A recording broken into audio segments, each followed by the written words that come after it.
Welcome back to the program. Today we are joined again by Professor Bienvenido de nuevo al programa. Hoy nos acompaña de nuevo el profesor Richard Wolff para hablar sobre la política de Trump y cómo se están adaptando los europeos. Gracias como siempre por volver. Encantado de estar aquí, Glenn. Entonces, recientemente publicaste un artículo sobre lo que defines como la política de Trump y el declive del capitalismo estadounidense. Ahora que hemos visto un año completo de su segundo mandato, ¿qué opinas? ¿Cómo conceptualizarías o explicarías lo que crees que Trump intenta lograr aquí?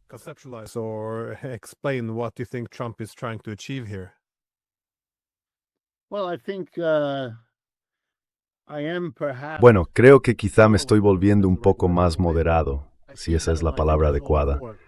Ahora entiendo mejor que antes de dónde viene, qué es lo que intenta hacer.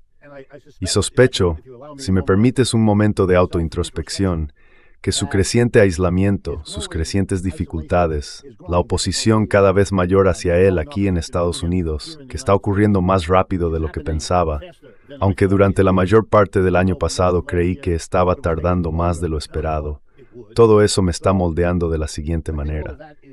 Más de lo que comprendía antes, lo que él está haciendo es, en realidad, una política muy tradicional del Partido Republicano en Estados Unidos.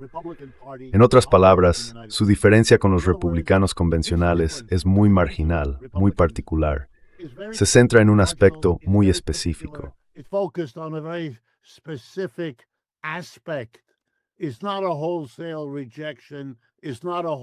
No se trata de un rechazo total. No se trata de una ruptura total, nada de eso. Entonces, ¿a qué me refiero? La primera prioridad del Partido Republicano siempre ha sido, y sigue siéndolo con el señor Trump, hacer dinero para el 1 a 5% superior de nuestra población. Los ejecutivos corporativos, la clase empleadora, que según el censo de Estados Unidos representa alrededor del 3% de nuestra población, incluyendo a los trabajadores por cuenta propia, por cierto. En eso se basa este partido. Esas son las personas que ocupan todos los niveles superiores del partido, y esa ha sido su prioridad, servirles a ellos. Para darte un ejemplo, la primera pieza legislativa que fue el verdadero foco del señor Trump durante su primer mandato como presidente fue una de las mayores reducciones de impuestos en la historia de Estados Unidos, la que se aprobó en diciembre de 2017. Enormes recortes para las corporaciones, enormes recortes para los individuos más ricos.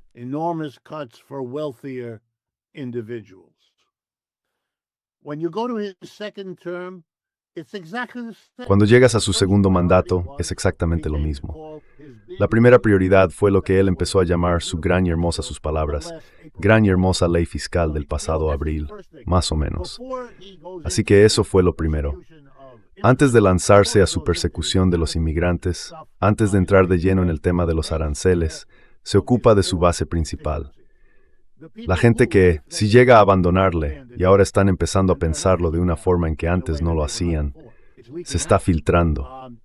Si le abandonan, entonces estará en serios problemas. Hasta este momento, no le han abandonado en absoluto. Un tercio de ellos, un cuarto, siguen muy contentos y le apoyan, y los demás guardan silencio, ya sea por estar de acuerdo con él, por no querer ser atacados públicamente por él, o simplemente porque no tienen motivos para estar molestos con él.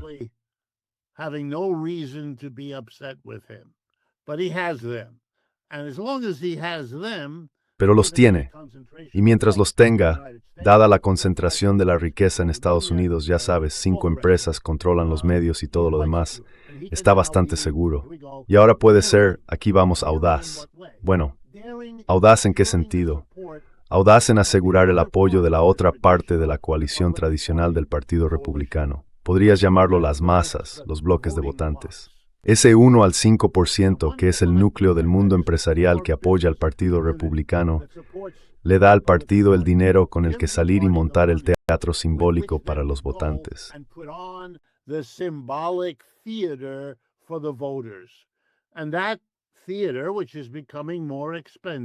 Y ese teatro, que cada vez resulta más caro, es el ICE, un nuevo ejército que puede salir y acosar a los inmigrantes de una forma muy dramática, atacar a personas morenas y negras, incluso matar a gente en Minneapolis. Todo eso. Ese teatro, que es en gran parte lo que es, muy violento, no quiero restarle importancia, pero es teatro político, su propio ejército privado enviado a las ciudades. No se ha hecho muy bien, se ha pasado de la raya y ha provocado una enorme reacción que continúa en este país. Pero es el teatro que convence a un tercio de las personas de que los inmigrantes son el problema y muestra al líder republicano yendo más lejos de lo que se atrevieron a hacer presidentes anteriores, tanto republicanos como demócratas.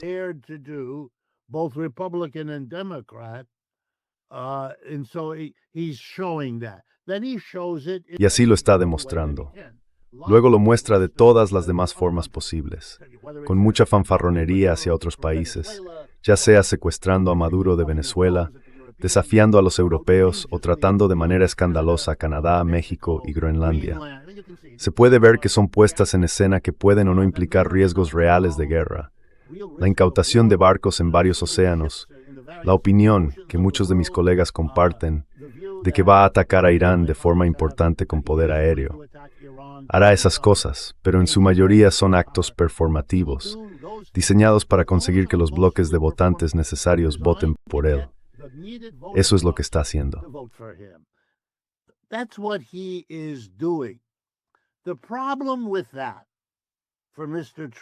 El problema con eso para el señor Trump es que aunque ha tenido un éxito razonable, le llevó a la Casa Blanca, no se puede negar, y sigue manteniendo, sus cifras en las encuestas están deteriorándose, pero aún obtiene alrededor del 30%, quizá un 35% de apoyo en términos generales.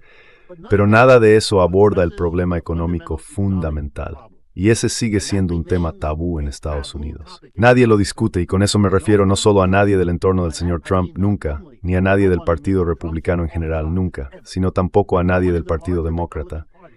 Incluso el llamado ala progresista, Bernie Sanders, Ocasio-Cortez, el alcalde de Nueva York, el señor Mamdani y otros, no se atreven a tocarlo.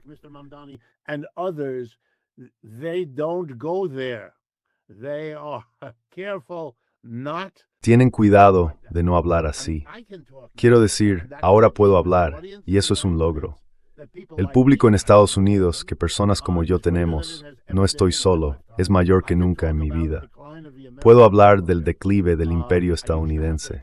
Antes tenía que explicarlo con gran detalle, con muchas estadísticas. Ya no tengo que hacerlo. Esas estadísticas son ahora bastante conocidas, incluso por personas que no dicen ni una palabra al respecto como yo. Así que seguimos en un estado de declive como nación. Y lo que eso significa es que el declive continúa, porque básicamente no se hace nada para detenerlo. Por ejemplo, el hecho de que durante 30 años la República Popular China haya crecido a un ritmo de PIB anual de 2 a 3 veces el de Estados Unidos simplemente continúa.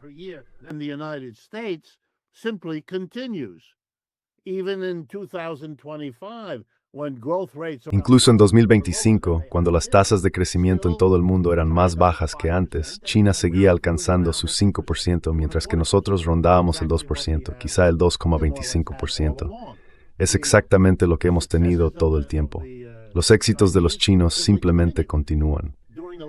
Durante el último año, solo para darte una o dos cifras, debido a los aranceles impuestos a China, este país pudo exportar a Estados Unidos entre 200 y 300 mil millones de dólares menos que el año anterior, si no me fallan los números. Hubo una caída importante en las exportaciones chinas a Estados Unidos, pero no importó, porque China exportó más al resto del mundo de lo que perdió en ventas a Estados Unidos. De modo que al final de 2025, China pudo anunciar más de $1 billón en exportaciones netas. Over $1 trillion in net exports. It's an extraordinary performance.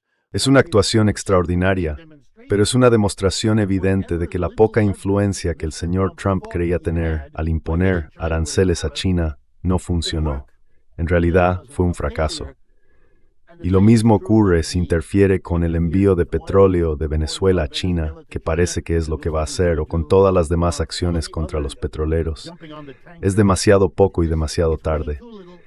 Así que está en una situación en la que, haga lo que haga, no aborda el problema real, ni hay ningún debate que pueda dejarlo claro.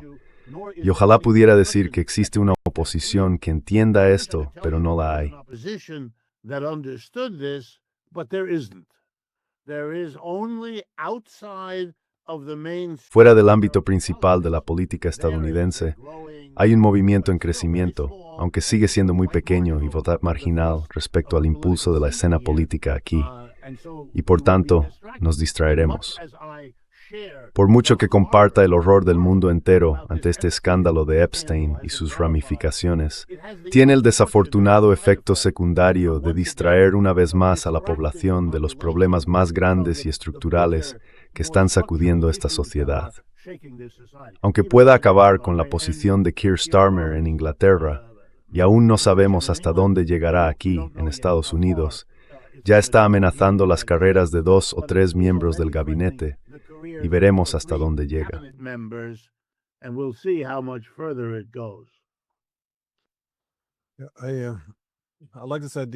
Me gusta esta idea del fracaso a la hora de reconocer la importancia del tiempo en que vivimos, es decir, el declive del imperio estadounidense, lo que a su vez provoca la fragmentación de Occidente. No creo que las ideas fundamentales también para los europeos, como reajustarse a un mundo multipolar, se estén abordando realmente.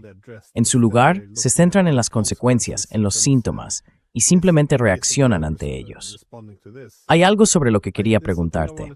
¿Hasta qué punto crees que el presidente Trump se inspira en el presidente Andrew Jackson? Porque, bueno, sé que han pasado ya 2 siglos, pero lo ha nombrado como un héroe personal. Y, como sabemos, si queremos ver cierta estructura en esta política, Andrew Jackson, ya sabes, solía utilizar los aranceles como una forma de recaudar ingresos y también, por supuesto, para dar a las empresas nacionales una mayor competitividad.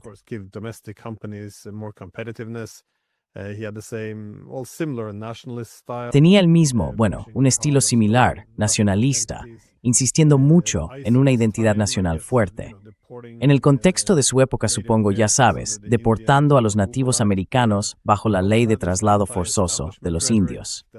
También tenía esa retórica anti-establishment, desafiando las normas e instituciones de Washington, intentando presentarse como un hombre del pueblo, pero también con una visión más amplia. Si se considera la posición de Estados Unidos como una lucha contra, por ejemplo, Gran Bretaña y otras grandes potencias del siglo XIX, muchas de las políticas, como restaurar la primacía en el hemisferio occidental o su deseo de volver a anexionar el Canal de Panamá, encajan en ese patrón. Como sabemos, Estados Unidos apoyó la secesión de Panamá de Colombia en 1903, para luego reclamar ese territorio como soberano estadounidense y así poder conectar el Atlántico con el Pacífico.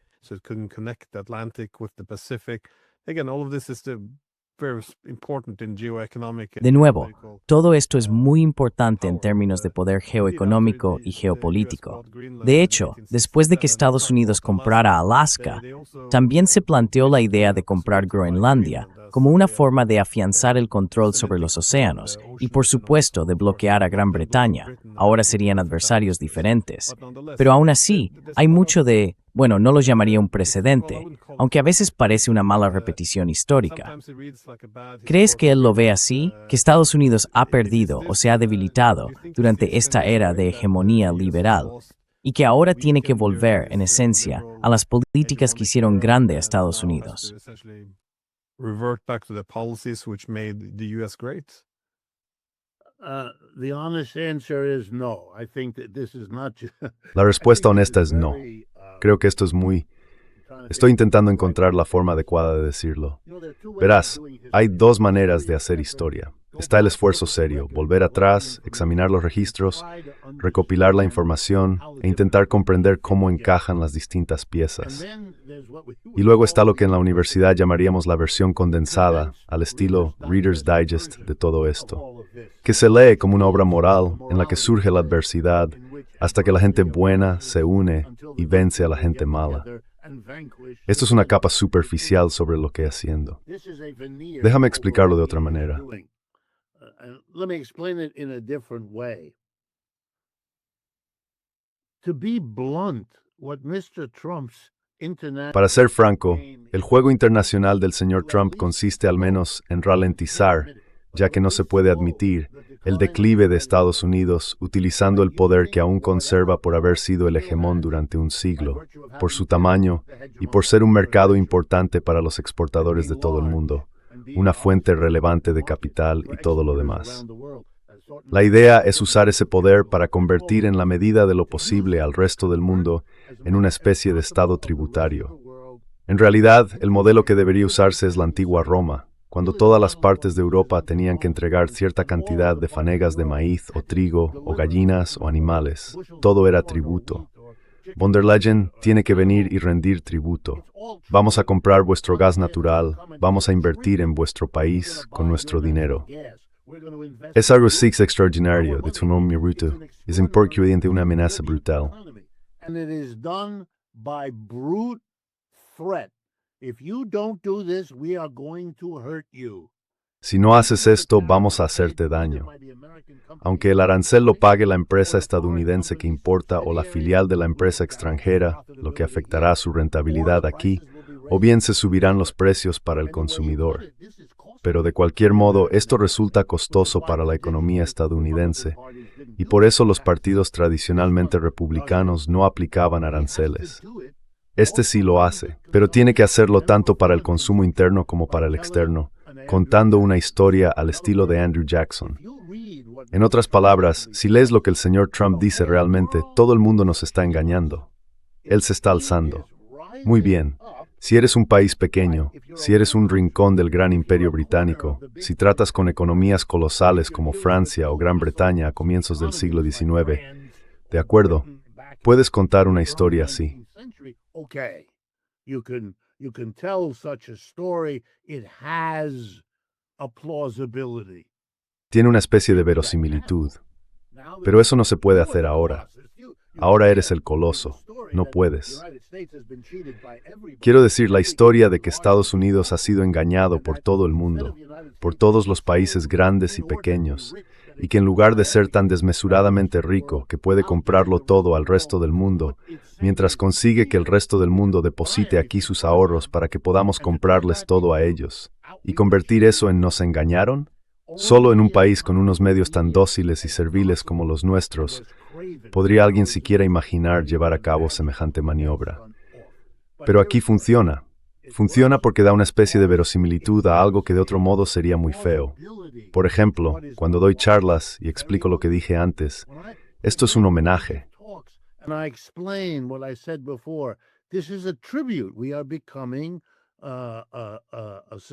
Nos estamos convirtiendo en una sociedad que dice, debes rendirnos tributo o si no te haremos daño. Y yo lo trato con humor. Señalo que en este país las historias sobre criminales ejercen una fascinación increíble. Películas interminables sobre delincuentes, libros sin fin. A la gente le fascinan los maleantes. Una de las imágenes más comunes en innumerables películas y libros es esta. Imagina una pequeña tienda, una tintorería, una lavandería, un pequeño restaurante, y por la puerta principal entran dos caballeros con gabardinas, con bultos bajo las chaquetas que sugieren que llevan armas. Se acercan a quien esté al mando y dicen, estamos aquí, y queremos que entiendas que necesitamos nuestro pago por tu protección. A lo que el propietario responde, ¿para qué necesito protección?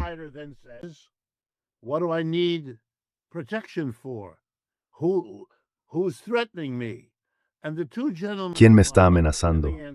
Y los dos caballeros sonríen y dicen, nosotros, y si no nos pagas, quemaremos el lugar. Luego, 2 minutos más tarde en la película, queman el lugar, o le dan una paliza, o lo que sea que vayan a hacer. La broma es, te estamos protegiendo de nosotros mismos. Pues bien, Estados Unidos está haciendo eso. Es algo reconocible aquí. Y cuando uso la metáfora, ellos la entienden, y mi público se ríe conmigo. Lo ven, pero en 30 segundos se les ha olvidado. Prefieren mucho más la historia de, y cuando les pregunto, decidme en qué consiste el engaño, es ridículo. El hecho de que tengas un déficit con un país y un superávit con otro, te muestra cómo funciona el sistema. No tiene nada que ver con culpar a uno de ellos. ¿Qué estáis haciendo? No tienen ninguna respuesta para mí.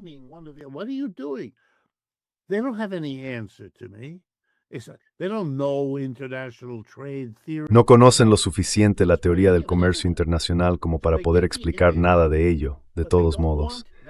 Así que captan la imagen, pero aún no quieren esa imagen. Mi predicción es que dentro de 6 meses la querrán, pero todavía no. En este momento, les gusta el señor Trump, y podrían aceptar la historia de Andrew Jackson si se pudiera presentar como fuimos tratados de forma abusiva por los británicos, los franceses y quien fuera, y nos mantuvimos firmes como hicimos en la Guerra de Independencia de 1776 y de nuevo en la Guerra de 1812. Derrotamos al Imperio Británico y estamos alcanzando nuestra propia madurez. Esa es la historia aceptable, y esa historia se puede contar. Pero cuando se trata de detalles, en los primeros tiempos de su primer mandato, se refirió a sí mismo como admirador de William McKinley, otro presidente estadounidense de finales del siglo XIX, que también fue defensor de los aranceles en aquella época.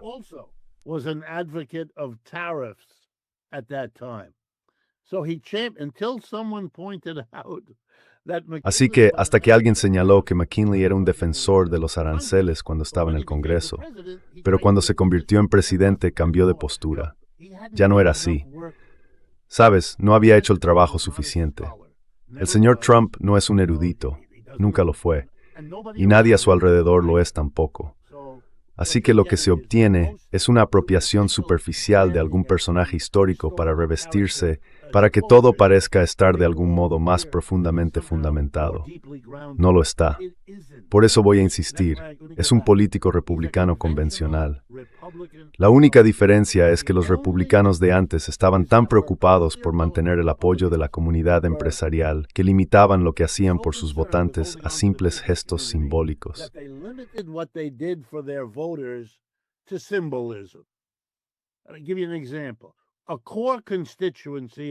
Déjame darte un ejemplo. Una base fundamental del señor Trump son los cristianos fundamentalistas.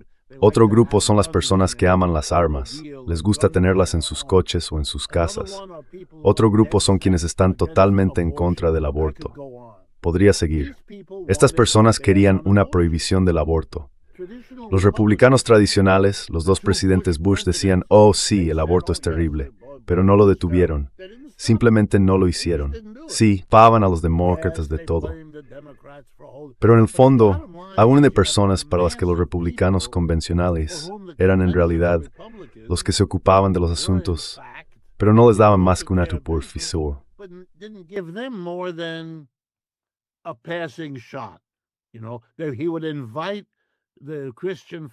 Sabes, él invitaba a los ministros fundamentalistas cristianos a la Casa Blanca para un desayuno de oración.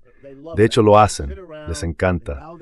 Se sientan, inclinan la cabeza, hacen una especie de oración cristiana a Dios pidiendo guía y todo ese tipo de cosas. Y a la gente le encanta eso, y los demócratas no lo hacen, o no lo hacen ni de lejos con tanta ostentación. Pero nunca es más que simbolismo.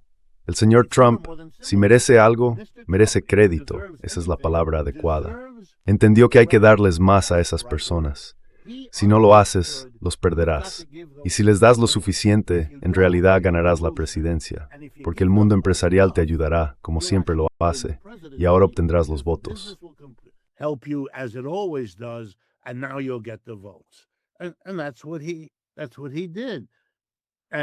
Y eso fue lo que hizo.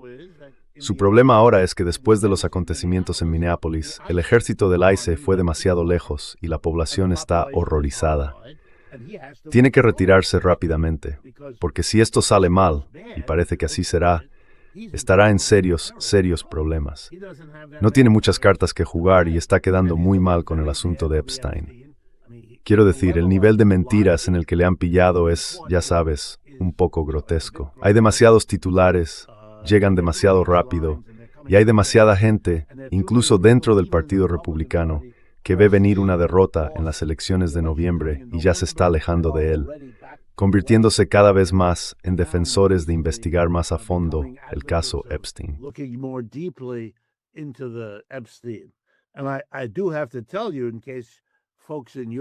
Y tengo que decírtelo, por si la gente en Europa no lo sabe, la cosa se está poniendo más fea. Estamos viendo algo tan horrible como puede llegar a ser. Así es como empieza a aparecer esto ahora, mucho más allá del sexo con menores. Eso ya es bastante malo, pero esto continúa. No voy a hablar de ello, lo sabréis pronto, pero lo está debilitando. Este no es el espectáculo que su gente quiere. No quieren nada de esto y lo están recibiendo cada día, todo el día. Verordags mu por meriger zika carity is more report can lateral to waste yamadinho. That keeps the headline big and bold. Yeah, I guess it doesn't help that. Supongo que no ayuda que esté castigando a Marjorie Taylor Greene o a Thomas Massie por intentar presionar para que se publiquen los archivos de Epstein, teniendo en cuenta que Trump en realidad hizo campaña con esa promesa. Están haciendo lo que Trump dijo que haría, y ahora los está castigando. En conjunto, da una imagen muy mala, por supuesto. Punishing them. It's a very bad look overall, of course. Also, he is so thin-skinned. Además, es tan susceptible, es tan vengativo, es tan exagerado, es tan incapaz o no está dispuesto a resolver nada sin recurrir a la teatralidad. Ya sabes, él es teatro, es un intérprete. Así fue como llegó a ser presidente. Lo entiendo, va a seguir haciendo eso, es lo que le ha llevado hasta donde está. No me imagino que vaya a cambiar pronto, pero Marjorie Taylor Greene es ahora un problema serio para él, porque se ha ido, ya no le apoya. Because she's gone. She doesn't support him anymore. If she keeps talking the way she has been, Quiero decir, si ella sigue hablando como lo ha hecho, se convertirá en demócrata, porque en realidad se está moviendo en esa dirección. Y ya sabes, los demás, Massie, por ejemplo, lo han perdido. No tenían muchos para empezar. Se prevé que pierdan la Cámara de Representantes en noviembre, y ahora parece que también podrían perder el Senado. Entonces él no podrá hacer nada. Quiero decir, lo bloquearán efectivamente. Eso es lo que hace el sistema de partidos. El partido que está fuera, si puede controlar el Congreso, básicamente puede neutralizar al presidente. Muy poco puede hacer.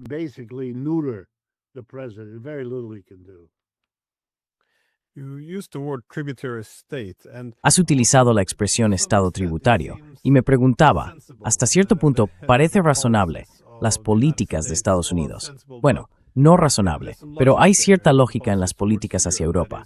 Es decir, si Estados Unidos reconoce que la era de la primacía global ha terminado, tiene que adaptarse al auge de centros de poder alternativos o nuevos como China. Ya sabes, Estados Unidos quiere centrarse en el hemisferio occidental para asegurarse de que domina en su propio patio trasero. Quiere ir a Asia para contener a China como principal rival. En otras palabras, ya no puede centrarse en Europa. Así que Europa se convierte en un coste más que en un multiplicador de fuerza. Por tanto, tiene sentido que Estados Unidos asigne esencialmente a los europeos el papel de sí, el de tener que rendir tributo. that they have to pay tribute. They become an exclusive zone. They should only trade with the US. Se convierten en una zona exclusiva. Solo deberían comerciar con Estados Unidos. Idealmente comprar todas las armas y la energía e invertir cualquier beneficio de nuevo en Estados Unidos. Sí, como pagar tributo. Pero, ¿cómo evalúas la forma en que los europeos se están adaptando a este nuevo mundo? Porque están adoptando un enfoque muy diferente al de los canadienses. Los europeos siguen diciendo, bueno, ahora vamos a mantenernos unidos, fuertes y firmes contra Trump. Hemos aprendido que no sirve de nada inclinarse ante Trump y esperar que nos trate bien. Pero son solo palabras. Parece que no están haciendo nada. Siguen inclinándose y haciendo lo que sea necesario, esperando que su obediencia sea recompensada. ¿Cómo ves tú la reacción europea y qué crees que debería estar haciendo Europa? What is it that Europe should be doing, you think? Well, the way I look at it, and I don't mean to be. Bueno, la forma en que lo veo, y no quiero ser, ¿cómo decirlo? No quiero ser negativo, pero sé que preguntas porque quieres que te diga lo que pienso, así que eso es lo que voy a hacer. Creo que los europeos han decidido que están en una situación extremadamente difícil y que no tienen salida. Así es como me parece. ¿Qué quiero decir? Que ahora van a ser una zona global en declive durante mucho tiempo. Terminarán siendo un complemento de Estados Unidos, un lugar donde florecerá el turismo, donde las casas de vacaciones para gente rica estarán por todas partes, una sociedad de entrañable memoria histórica en la que los jóvenes huirán hacia donde haya trabajo, hacia donde estén los empleos, que será en todas partes del mundo, menos en Europa. Ese es el panorama básico. As a basic picture. That means that Eso significa que debido al tributo que tienen que pagar, ya que carecen de una dinámica de crecimiento propia, la alta tecnología no está bajo su control. Los estadounidenses y los chinos dominan en todos los ámbitos de alta tecnología. Los europeos ya no podrán producir automóviles, ni nada en realidad. Quiero decir, serán secundarios o nada en el mundo de la producción de la mayoría de los bienes y servicios. Lo que esto significa es que tendrán que presidir estos líderes que están en el poder ahora, que diría que son en general centristas o de centro derecha en la mayoría de los casos. Entiendo que hay uno socialista en Portugal y todo eso, pero ya sabes a lo que me refiero. Es un tipo de gobierno de centro derecha. Center-right kind of government. And here's what I think they are going to be doing. Esto es lo que creo que van a hacer. No tengo claro si lo entienden o no, no hablan de esta manera, pero si lo ven o no, eso es otra cuestión. Así que se enfrentan a una contracción. Van a ser un imperio en declive como Estados Unidos, pero sin los factores compensatorios que al menos ralentizan el proceso aquí. Allí está más acelerado y lo estará aún más en los próximos años. Lo que eso significa es que corren un riesgo real de desintegración social. ¿Por qué? Porque cuando un imperio decae, ya sea porque las regiones periféricas ya no pueden alimentarlo, el hecho es que los europeos ya no tienen un imperio, y este ya no los sustenta.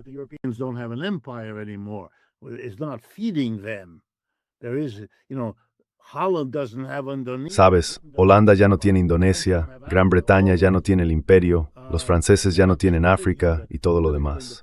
Y no se trata solo de la independencia política, sino de la verdadera independencia económica, que no fue posible hasta ahora, porque los chinos están ahí, porque realmente existe una alternativa no europea con la que relacionarse.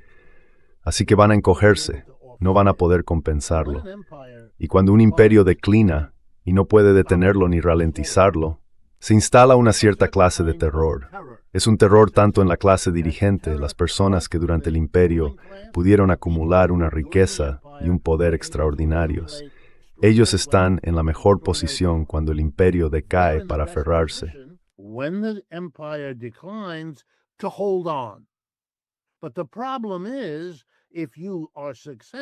Pero el problema es que si logras mantenerte, y yo diría que la clase alta en Europa aún lo hace, eso significa que tendrás que trasladar los costes de un imperio en declive a tus clases medias y bajas.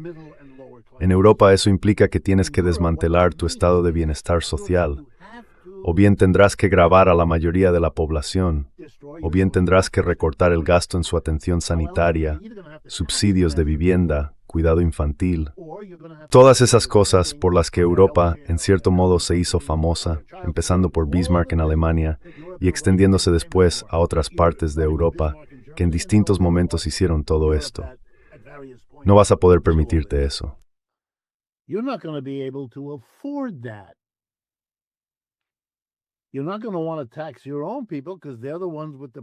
No vas a querer gravar a tu propia gente, porque son ellos quienes tienen el poder y la riqueza que no quieren ceder. Y son los políticos, han comprado a los políticos. Lo hicieron hace mucho tiempo. Así que ahora el señor Merz tiene que dar discursos diciendo al pueblo alemán, no podemos permitírnoslo. Sabéis, no es un Wirtschaftswunder, es una Wirtschaft que se va por el retrete. Así que ahí tienes tu problema. ¿Cómo se va a gestionar esto? Y ahora la oscuridad se va a volver más oscura. ¿Cómo vas a gestionar esto? Tenéis una historia bastante fuerte de socialismo. Tenéis partidos políticos bastante fuertes contrarios al capitalismo.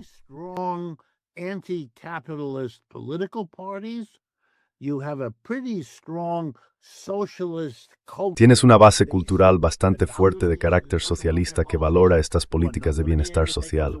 No vas a poder quitarlas fácilmente. Mi familia es francesa y no son especialmente políticos, pero si empiezas a eliminar cosas, mi familia saldrá a las calles en Francia, y lo digo en serio. Y no solo los jóvenes, también los mayores. Así que esto es lo que veo. Veo una división creciente en las sociedades europeas. Y quiero dejarlo claro, una división entre la clase trabajadora y la clase dirigente. Una división muy clásica que Europa ya ha tenido antes. Va a empeorar mucho. Y la única manera en que los que están al mando pueden mantener su propio bienestar en un imperio en declive es si tienen dos cosas. Empire is if they have two things. Number one, an external En threat. primer lugar, una amenaza externa que les permita desplegar el nacionalismo como un programa ideológico, en lugar de un conflicto de clases entre la masa de personas que pierden su bienestar social y la clase dirigente. Pero la ideología por sí sola no será suficiente. También se necesita un ejército. Se necesita un aparato policial y militar mucho más grande y mucho más fuerte que el que se tiene ahora.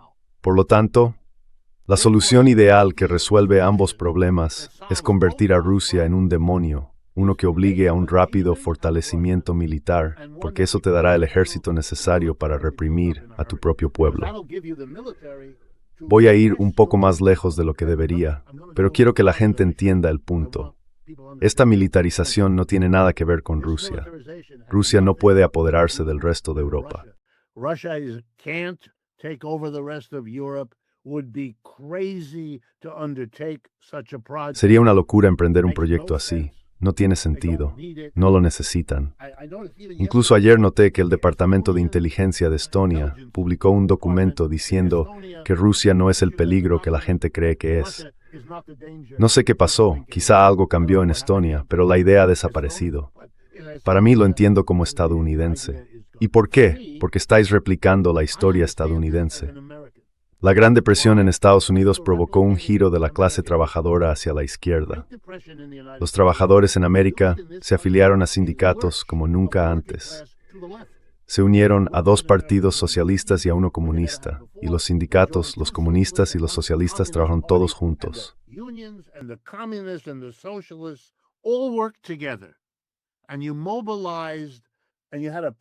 Y os movilizasteis, y teníais al presidente Roosevelt que tuvo que adaptarse porque no habría sido presidente si no lo hubiera hecho. Lo que ocurrió al final de la Segunda Guerra Mundial fue que el mundo empresarial estaba fuera de sí.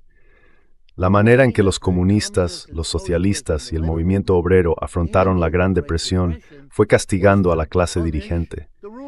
Si se observan todas las estadísticas, la desigualdad en este país cayó en picado. Se les impusieron impuestos, se les obligó a prestar. El mercado fue descartado y se sustituyó por el racionamiento durante la Segunda Guerra Mundial. Realmente golpeasteis a la clase dirigente. ¿Y qué hicisteis? Establecisteis el bienestar social. Fue entonces cuando se creó la Seguridad Social, nuestro sistema general de pensiones para la vejez, en plena depresión. Aprobamos la Seguridad Social. We passed Social Security. We passed unemployment compensation. We passed, Aprobamos la compensación por desempleo. Aprobamos un programa federal de empleo que dio trabajo a 15 millones de personas desempleadas, y así sucesivamente. Y fue tan horrible para la clase dirigente, aquí vamos, que cuando la guerra terminó en 1945, Roosevelt murió, la guerra había acabado, y la comunidad empresarial dijo, tenemos que deshacer todo eso. Por cierto, aquel programa se llamaba el New Deal, el marco de Roosevelt, el New Deal. Tenemos que deshacer el New Deal. ¿Cómo lo hicieron? Demonizando a la Unión Soviética y movilizando una industria de defensa perpetua que mantuviera a Estados Unidos mejor armado que el resto del mundo. Lo que Dwight Eisenhower, el último republicano tradicional, dijo que no debíamos hacer fue exactamente lo que todos hicieron. said we should not do is what they all did. They produced a military which could Crearon un ejército capaz de controlar el imperio estadounidense y de servir como el peligro extranjero que justificaría un nacionalismo destinado a borrar todo el socialismo que había cobrado importancia. Eso fue lo que hicimos. Eso es lo que vais a hacer en Europa. Lo vais a hacer. Por eso, el hecho de que Rusia ya no sea un país comunista, cómo pasamos sin esfuerzo de demonizar a Rusia por ser comunista, a demonizarla igual, pero sin el comunismo. El comunismo nunca fue el problema. El problema era que necesitábamos a nivel interno tener ese enemigo, usar el nacionalismo como justificación para el ejército, que necesitábamos emplear contra nuestra propia gente. ¿Por qué? Porque estamos a punto de quitarles lo que un siglo de lucha les había conseguido, y van a ser muy peligrosos para nosotros. very dangerous for us. We're going to face serious upheaval. Nos enfrentaremos a una grave agitación. Pero el señor Merz quiere asegurarse de que tengáis un Wehrmacht enormemente ampliado, ya sabes, para que podáis enfrentaros no a los rusos, sino a vuestro propio pueblo. Ese es vuestro problema. Y yo no, en este punto, permitidme ser provocador. Igual que en este país, no podemos afrontar, necesitamos negar a todos los niveles que somos un imperio en declive. De manera similar, los europeos también, aunque estén más avanzados en ese proceso que nosotros, vuestro imperio es anterior al nuestro. Sin embargo, no vamos a ver nada de eso. En su lugar, vamos a contarnos estas historias extraordinarias mientras nos preparamos, porque en el fondo entendemos hacia dónde nos dirigimos.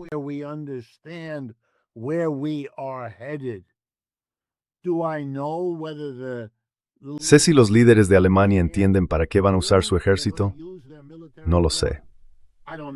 Pero permítanme asegurarles que cuando el señor Trump, y espero que los europeos se den cuenta de esto, hace 2 semanas y media, anunció que el presupuesto de defensa para el próximo año será de 1,5 billones de dólares. Este año es de 900,000 millones.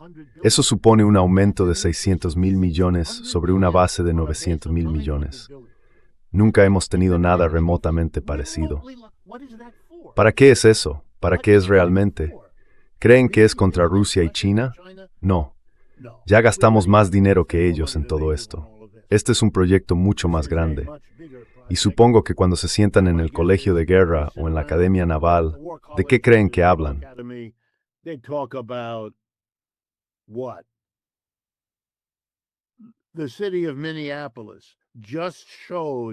La ciudad de Minneapolis acaba de mostrar al pueblo estadounidense que hay un problema, que si se introduce al ejército federal en una ciudad, puede que descubras que tienes un problema mucho mayor del que pensabas.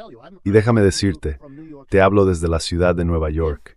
Si ICE viene aquí, donde tenemos un alcalde socialista y más extranjeros, más inmigrantes que en cualquier otro lugar de Estados Unidos, habrá enfrentamientos en las calles. Y en este momento, a menos que amplíen mucho ICE se perderá. Incluso el departamento de policía de estas ciudades no está cooperando. Así que aquí existen condiciones que van a sugerir a los responsables políticos la misma perspectiva, en un lenguaje diferente que te estoy ofreciendo aquí.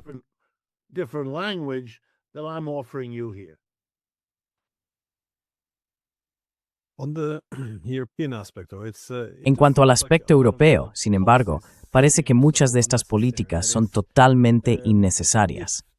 Es decir, si los europeos creen que aún hay esperanza de revivir la hegemonía colectiva de Occidente político, entonces estas políticas tendrían sentido.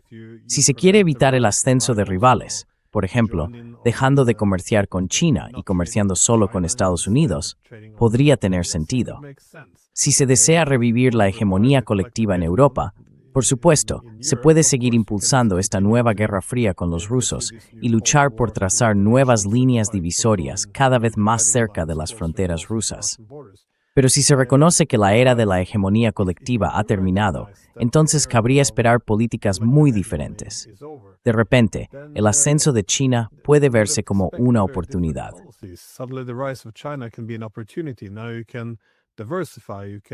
Ahora podéis diversificar. Podéis reducir parte de esta dependencia excesiva de Estados Unidos, lo que permite a Washington tratar a los europeos como vasallos, tal y como los propios europeos se quejan. Podéis diversificar, igual que los rusos.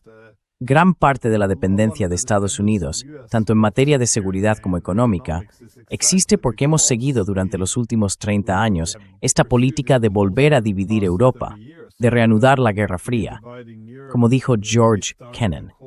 Y si hubiéramos puesto fin a esta temeraria guerra por delegación contra los rusos, podríamos haber tenido un gran socio comercial y energía barata. Ya no tendríamos esta dependencia en materia de seguridad.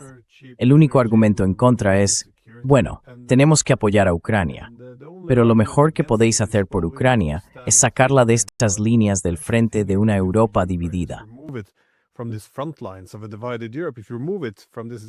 Si se le quita esa posición geopolítica de peón en el tablero de ajedrez, ya sabes, eso es lo que salvaría a Ucrania. Así que nada de lo que estamos haciendo tiene ningún sentido. Pero como dijiste, el único objetivo ahora es olvidarse de la economía.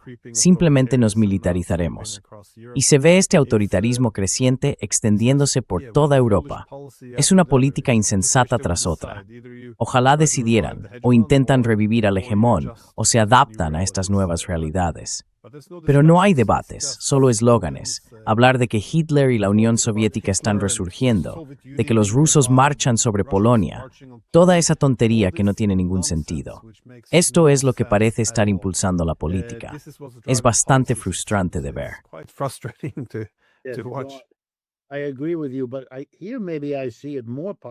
Estoy de acuerdo contigo, pero quizá lo veo un poco más positivamente que tú. No creo que esto sea sostenible. Creo que lo que estás viendo es el último suspiro de toda una generación de líderes políticos. Tras la Segunda Guerra Mundial, Estados Unidos básicamente le dijo a Europa: os necesitamos como barrera frente a la Unión Soviética. Os ayudaremos de ciertas maneras, el Plan Marshall y todo eso, pero tenéis que ser nuestros amigos. Estáis en peligro, no tan por la Unión Soviética, sino por vuestros propios partidos comunistas y socialistas internos. Recuerda que Grecia estaba controlada de hecho por su partido comunista, y la mitad de Francia estaba controlada por su partido comunista.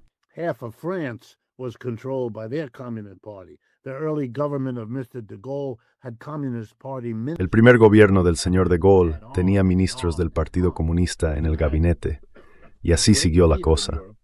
Y existía ese gran temor en Europa que, en mi opinión, no venía de Rusia, sino que era el nacionalismo hablando. Había que convertir al comunista local en agente de una potencia extranjera, aunque eso fuera como mucho una verdad a medias. Exactamente lo mismo hicimos aquí en Estados Unidos, donde también era básicamente falso. Pero se hizo todo eso porque Estados Unidos podía dirigirse a esa gente, la vieja clase dirigente capitalista, y decirles: en nombre de la lucha contra el comunismo, vamos a protegeros. Pondremos tropas en vuestro país. Os enseñaremos a librar una guerra de propaganda contra ellos.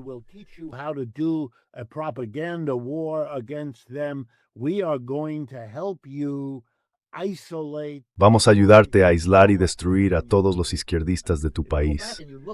Quiero decir, si retrocedes y miras todo lo que hizo la CIA en Italia, en Francia, en todas partes, en las revistas culturales, en los partidos políticos, en la financiación secreta de quien recibía dinero y quien caía abatido en la calle por gánsteres anónimos, etc. Ese era el trato. Y estas son las personas que llegaron al poder porque fueron las que Estados Unidos colocó allí. Son los leales, son los que mantienen todo en marcha. No quieren tener que hacer nada más. Para ellos es una cuestión de autodefinición ser los guardianes de la democracia euroamericana, o como se quiera llamar. Por eso no pueden ver.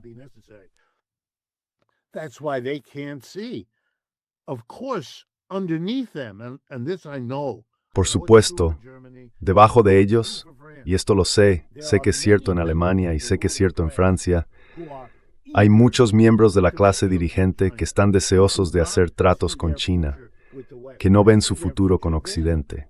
Ven su futuro allí. Quieren poder volver a comprar petróleo y gas rusos baratos. Absolutamente. Y no lo ocultan.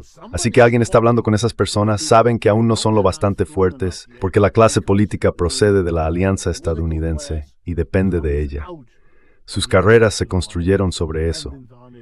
Han hecho innumerables concesiones a medida que ascendían en la escala hasta llegar a ser primeros ministros. Todas esas concesiones tenían que ver con jugar al juego del dominio angloamericano.